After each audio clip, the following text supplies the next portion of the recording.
we definitely don't want to be okay without listening to music from American singer-songwriter Charlie Burg. And guess what? He and the Blue Wave Band are in Manila to give their Filipino fans a night to remember. So ahead of their show tomorrow, Charlie and of course his band's bassist, Nate Holloway, joins us here on New Day. Well, welcome to the Philippines. Thank you so much. How has it been so far? You guys have been touring Southeast Asia for the very first time. That's right. Yeah. It's been amazing. I mean, we're so grateful to be out here. It's just pretty surreal. I mean, did you guys ever think that you would be as awesome as you guys are? I mean, here in the Philippines, I mean, coming from, Detroit or New York. Yeah. Yeah, I think we'd make it out here someday. Yeah, It's somehow. definitely a hope of ours. Yeah, but definitely happened sooner than expected. Yeah, well, so Nate here, you have been with Charlie way back when, since college days. For 5 or 6 years now. Yeah. And go And ahead. one of the first shows we ever played together was in Jakarta. Okay. We played at the Java Jazz Festival 5 years back, and that's kind of when we really saw the career come to fruition and see it as a real possibility. I mean, it is incredible. Jakarta is probably one of your biggest fan base, and Quezon City here in the Philippines is like your second. That's true. Yeah, I don't quite have an explanation for it. As to why it is so amazing. But you are going to be doing a show at the Balcony Music House. How excited are you? I mean, this is probably one, of the most up and coming gig place, like here in the Philippines. Yeah, we're so excited. I mean, it's going to be a full length set. We love playing like an hour and a half. So, it's our first time here. It's going to be really fun. Okay, so tell me a little bit. You do have a single that's out. Yes. Tell me about that song. I understand that it was a song that you had way back when. Yeah. It wasn't just you just kind of wrote it. Yeah. Yeah. Before We Step Inside is what it's called. I think I found myself a little uninspired on what I was writing at the time. So I looked back in my archives and found that old voice memo, and decided to produce it out. Yeah. And then the rest is history. I mean, The rest is history. It's out now. It is just doing so well. The phenomenon of this social media is also incredible for you. Yeah. I mean, you've had your songs were released way back in 2016, Peter's Attic, live in Peter's Attic, and then you had all of these songs that were there. Yeah. Only for it to be rediscovered once again. Yeah, it's true. It's definitely, we live in an interesting music era now when things get rediscovered at any given time, and you kind of got to be prepared to support it again. But sometimes singing songs that I wrote when I was like 19 is like an interesting experience, but it's like we find new ways to reinterpret it. Yeah. So what do you say to yourself? Like, I was going through all of that. Not so cringy, no. But just all these, new young love type of experiences, and now. Right. I mean, I think everything is about context, and you just find new ways to relate to your own art and have grace for who you used to be. Yeah. And you as well, you have a single that is out. You're following. I mean, you're just. How excited are you as well? I am so excited about just everything that is happening on this tour and everything to come, and it's just amazing to be out here and to be able to experience everything.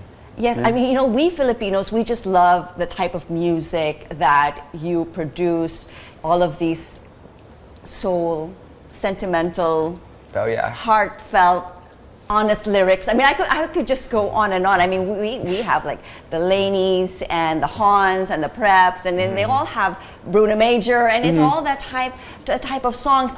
How do you come up with songs like this? Your storytelling. I mean, it definitely seems to be innate in your DNA. Well, yeah. I mean, I guess I grew up in the Detroit area, so.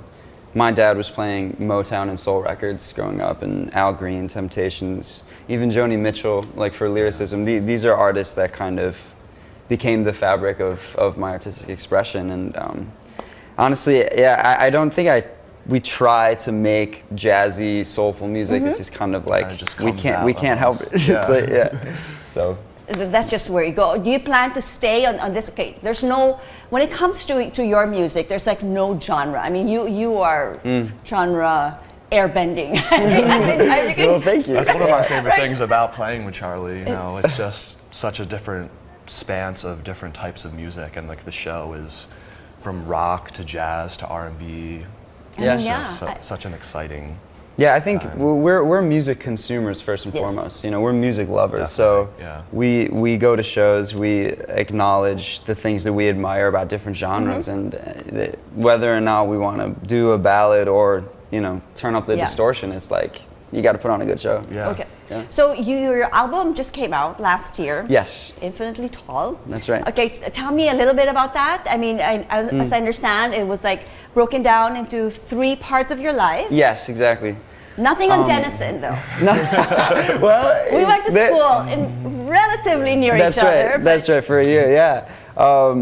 Yeah, I think the album just became a culmination of different moments in my life where I came to understand myself, and I associated each chunk of the album with like different spaces, the different houses that I came to be in throughout my life, and I think it was a way of parceling everything up from the last few years and moving on. And so now your fans get to enjoy this album, hear it for the very first time. Yep. I mean, well, not the very first time, but live at least. Yes, live. That's right, live. Right. Live at least. I mean, you're going to be doing the whole album.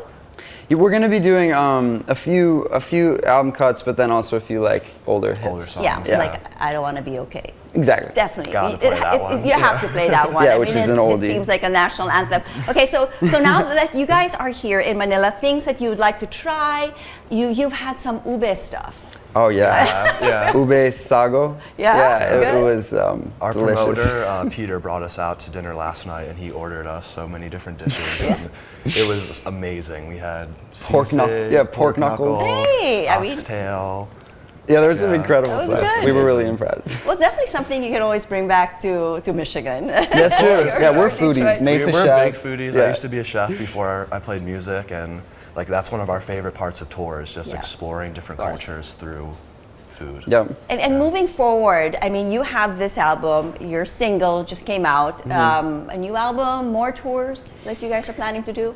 I think we're a little bit in an off cycle after this, so it's time to kind of, write and take a break and recollect, our aims, our goals, and every artist needs a little bit of step back from music. So I think for a few months that's just what's going to to happen. think about what we want to do next and where we want to take our careers, really. Yeah. And we don't know that yet. Not quite. Not quite. But that being said, definitely some really cool stuff in the works. Okay. Yeah. What's the best thing that you guys like about music, making music? Wow, that's. I think off the top of my head, like just the opportunity to travel is really one of the most amazing things that could have come from music. It's really surreal that we get to do this. Yeah. So. Yeah, love to travel, love to collaborate and learn things from different artists and producers. And connect. I mean, people just connect to your song. They live through your songs. I mean, it is like Absolutely. One thing that they always enjoy. Thank you so much for spending your precious time with us here in the Philippines on New Day. Do invite your millions, trillions of fans to come and check you out tomorrow at the Balcony Music. Balcony Music House, 8 p.m. Tomorrow at 8 p.m. We are playing a really good show. Wonderful, wonderful. Thank you so much, Thank you you guys, so for much, being with us. Christine.